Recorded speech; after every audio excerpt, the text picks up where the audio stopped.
বাংলাদেশ হচ্ছে পৃথিবীর সবথেকে বড় বদ্বীপ অঞ্চল। পাহাড়, বনাঞ্চল, খালবিল, নদীনালায় ভরপুর এই বাংলাদেশ। চিরসবুজ এই দেশটি যেন প্রাকৃতিক সৌন্দর্যে সমৃদ্ধ। আয়তনের দিক থেকে বেশি বড় না হলেও ভূতাত্ত্বিক বৈশিষ্ট্যের কারণে বাংলাদেশ খনিজ সম্পদে সমৃদ্ধ একটি দেশ। তেল, গ্যাস ও কয়লা ছাড়াও পাওয়া গেছে বিভিন্ন ধরনের মূল্যবান খনিজ সম্পদ। তো আজকের এই ভিডিওতে আমরা জানবো বাংলাদেশের শীর্ষ 12টি খনিজ সম্পদ সম্পর্কে। তো চলুন ভিডিওটি শুরু করা যাক। এই তালিকার 12 নম্বরে রয়েছে তামা। তামা একটি অধাতব খনিজ পদার্থ। বাংলাদেশের সংস্কৃতি এবং ঐতিহ্যে তামার ব্যবহার দীর্ঘদিনের।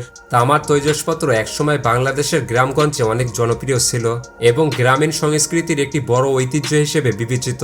বিভিন্ন প্রকার তৈজসপত্র, বৈদ্যুতিক তার, স্ক্রুপ নাট এবং ডেকোরেশন সরঞ্জাম সহ বিভিন্ন কাজে তামা ব্যবহার করা হয়।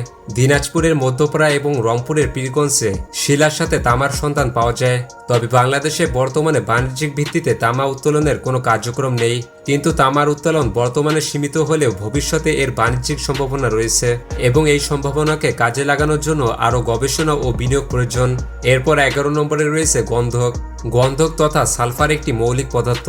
বৈশিষ্ট্যপূর্ণ হলুদ রঙের কারণে একে সহজেই চেনা যায়। কক্সবাজারের কুতুবদিয়া দ্বীপে গন্ধক পাওয়া গেছে। সাধারণত মেয়াজের বারুদ, সালফিউরিক অ্যাসিড, আতশবাজি, বিস্ফোরক, কীটনাশক ইত্যাদি তৈরিতে গন্ধক ব্যবহার করা হয়। এছাড়াও কিছু ঔষধ তৈরিতেও গন্ধক ব্যবহৃত হয়। এরপর 10 নম্বরে রয়েছে পিট। পিট কয়লার প্রাথমিক পর্যায় বা জাত। এটি মূলত জলাভূমিতে অক্সিজেনের অভাবে পচনশীল উদ্ভিদ উপাদান থেকে তৈরি হয়। বাংলাদেশের অন্যতম প্রধান খনিজ সম্পদ হল পিট বা পিট কয়লা। বাংলাদেশের মাদারীপুর, খুলনা, মৌলভীবাজার, সুনামগঞ্জ ও ব্রাহ্মণবাড়িয়াতে উল্লেখযোগ্য পরিমাণে পিট মজুদ রয়েছে। আনুমানিক 17 কোটি টনের বেশি পিট বাংলাদেশে মজুদ আছে বলে ধারণা করা হয়। পিট জ্বালানি হিসেবে বিশেষ করে গৃহস্থ কাজ, ইটের ভাটায় এবং বয়লারের জ্বালানি হিসেবে ব্যবহৃত হয়। হাকালুকি হাওর সম্ভবত দেশের বৃহত্তম পিট কয়লা ক্ষেত্র, যেখানে প্রায় 200 মিলিয়ন টনের বেশি পিট মজুদ রয়েছে। বাংলাদেশে এখনও বাণিজ্যিকভাবে পিট উত্তোলন শুরু হয়নি, তবে এর মজুদ দেশের জ্বালানি চাহিদা মেটাতে গুরুত্বপূর্ণ ভূমিকা রাখতে পারে। এরপর 9 নম্বরে রয়েছে ইউরেনিয়াম। ইউরেনিয়াম একটি তেজস্ক্রিয় পদার্থ।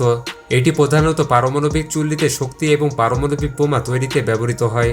কক্সবাজারের কুতুবদিয়া হতে টেকনাফ পর্যন্ত বিস্তীর্ণ উপকূলীয় অঞ্চলের মাটিতে ইউরেনিয়াম পাওয়া যায়। এছাড়াও ময়মনসিংহের গারো পাহাড়, মৌলভীবাজারের জুড়ি উপজেলায় এবং সিলেটের জৈন্তাপুরেও ইউরেনিয়ামের সন্ধান পাওয়া যায়।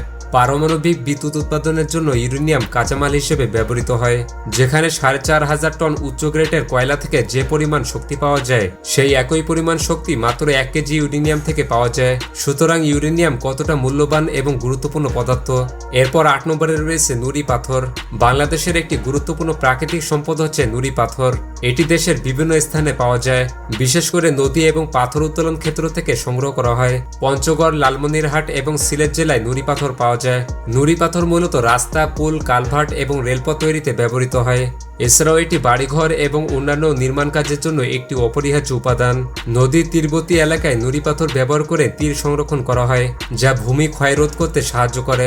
নুড়ি পাথর অন্যান্য নির্মাণ সামগ্রী তৈরিতেও ব্যবহৃত হয়, যেমন সিমেন্ট এবং কংক্রিট তৈরিতে।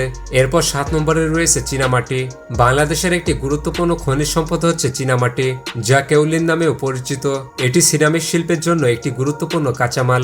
দিনাজপুর, নেত্রকোনা, শেরপুর, চট্টগ্রাম এবং নওগাঁ জেলায় চীনামাটি পাওয়া যায়। চীনামাটি মূলত তৈজসপত্র, বৈদ্যুতিক ইনসুলেটর, স্যানিটারি জিনিসপত্র, বাসনপত্র, কাগজ ইত্যাদি তৈরিতে ব্যবহৃত হয়। এরপর 6 নম্বরে রয়েছে কঠিন শিলা বা পাথর। 1966 সালে রংপুরের বদরগঞ্জে রানীপুকুর নামক স্থানে প্রায় 182 মিটার মাটির নিচে প্রথম কঠিন শিলা সন্ধান পাওয়া যায়। এছাড়া দিনাজপুরের মধ্যপাড়ায় 121 মিটার মাটির নিচে কঠিন শিলা রয়েছে, যা 2007 সাল থেকে বাণিজ্যিকভাবে উত্তোলন শুরু হয়। এটি দেশের একমাত্র উৎপাদনশীল পাথর খনি। বর্তমানে বাংলাদেশের কঠিন শিলার মোট মজুতের পরিমাণ 171 মিলিয়ন মেট্রিক টন, যার মধ্যে উত্তোলনযোগ্য প্রায় 101 মিলিয়ন মেট্রিক টন। এরপর 5 নম্বরে রয়েছে সিলিকা বালি। বাংলাদেশের অন্যতম প্রাকৃতিক সম্পদ হল সিলিকা বালি। সিলেট, হবিগঞ্জ, মৌলভীবাজার এবং কুমিল্লা জেলায় উল্লেখযোগ্য পরিমাণে সিলিকা বালি মজুদ রয়েছে।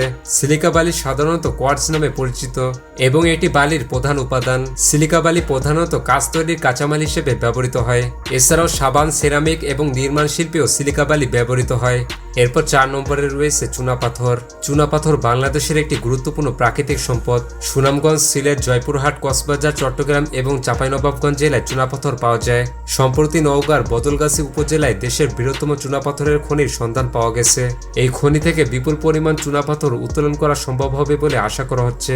এটি সিমেন্ট, চুন, কাগজ, ইস্পাত, কাঁচ এবং চিনি শিল্পে ব্যবহৃত হয়।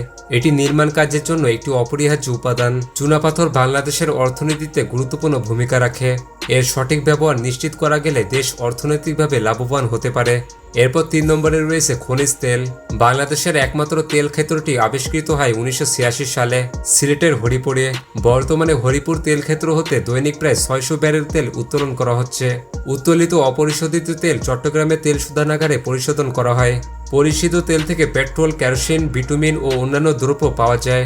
এছাড়াও সাম্প্রতিক সময় সিলেটে একটি নতুন তেল ক্ষেত্রের সন্ধান পাওয়া গেছে, যেখানে কূপ খননের সময় তেল এবং গ্যাস উভয় পাওয়া গেছে। এটি বাংলাদেশের জ্বালানি খাতে একটি ইতিবাচক দিক হতে পারে। এরপর 2 নম্বরে রয়েছে কয়লা। বাংলাদেশে প্রধানত বিটুমিনাস, লিগনাইট এবং পিট জাতীয় কয়লা পাওয়া যায়। বাংলাদেশে এই পর্যন্ত মোট 5টি কয়লা ক্ষেত্র আবিষ্কৃত হয়েছে, যেখানে আনুমানিক 3300 মিলিয়ন টন কয়লার মজুদ রয়েছে। এর মধ্যে বড়পুকুরিয়া দেশের একমাত্র বাস্তবায়িত কয়লা খনি। এটি দিনাজপুরের পার্বতীপুরে অবস্থিত। কয়লা বাংলাদেশের একটি গুরুত্বপূর্ণ প্রাকৃতিক সম্পদ। এটি বিদ্যুৎ উৎপাদন, ইট তৈরি সহ বিভিন্ন ক্ষেত্রে জ্বালানি হিসেবে ব্যবহৃত হয়। এরপর 1 নম্বরে রয়েছে প্রাকৃতিক গ্যাস। প্রাকৃতিক গ্যাস বাংলাদেশের সবথেকে গুরুত্বপূর্ণ খনিজ সম্পদ। প্রাকৃতিক গ্যাস মোট বাণিজ্যিক জ্বালানি ব্যবহারে শতকরা 71% চাহিদা পূরণ করে। দেশে এই পর্যন্ত 27টি গ্যাস ক্ষেত্র আবিষ্কৃত হয়েছে, যার মধ্যে তিতাস গ্যাস ক্ষেত্র অন্যতম বৃহৎ। প্রথম গ্যাসের খনি পাওয়া যায় 1955 সালে। বর্তমানে দেশের গ্যাস মজুদের পরিমাণ প্রায় 30.13 ট্রিলিয়ন ঘনফুট, যার মধ্যে 19.50 ট্রিলিয়ন ঘনফুট ইতিমধ্যে ব্যবহৃত হয়েছে। প্রাকৃতিক গ্যাস বাংলাদেশের অর্থনীতি এবং শিল্প খাতে একটি গুরুত্বপূর্ণ ভূমিকা পালন করে। বিদ্যুৎ উৎপাদন এবং শিল্প কারখানায় গ্যাসের ব্যবহার অপরিহার্য। তো এই ছিল বাংলাদেশের শীর্ষ 12টি মূল্যবান খনিজ সম্পদ। এবং আপনি যদি বাংলাদেশের সবথেকে সুন্দর এবং বৃহত্তম 20টি জমিদার বাড়ি সম্পর্কে জানতে চান, তাহলে পাশের ভিডিওটি ক্লিক করুন।